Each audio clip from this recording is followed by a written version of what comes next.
Hozir mana shu Imom Ota oromgohida joylashgan eng baland kanatga o'zim ham minib ko'rmoqchiman. Qani nima bo'ladi? Taassurotlarni bo'lishamiz sizlar bilan.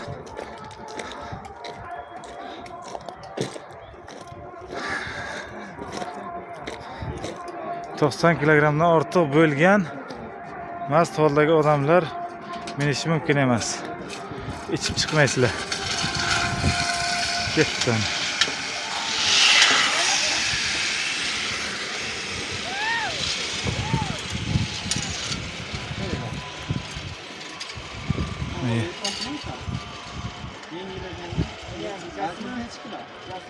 Ha, menam. Shoshmang. Birdan ketish kerak bunda. Men 100 kilo aka. Man, ha? O'xshamayman, ha? 98 kilo aka besim. Men.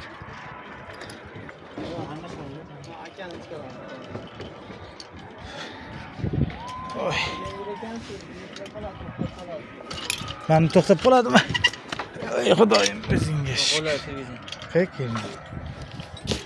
Pulni bermadim, u yoqda berdim. Ha?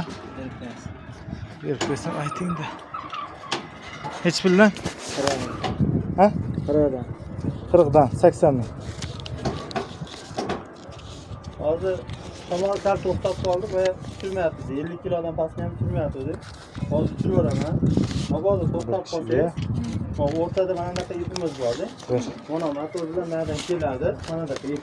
Monga qo'shib mahkam ushlab olasiz. Shu ip bilan tortib olib ketishamiz. To'xta. Ungacha qo'yib o'tiribdi. To'xta, to'xta. To'xta, jilib ekan.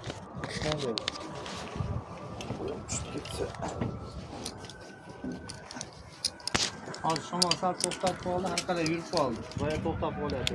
45 kilo, 50 kilo ya. Qo'shilib turasana, qo'shib qo'ymasang. O'zi sal orqaga tashlaysiz.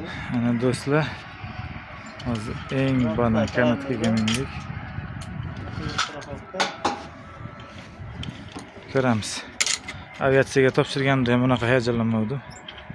Biz sal oldinroq ketdik, ammo o'tib ketadi.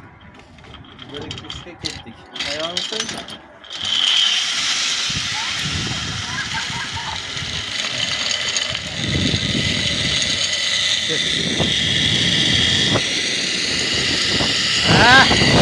Akhirgi arsenalni chiqib bo'ladi.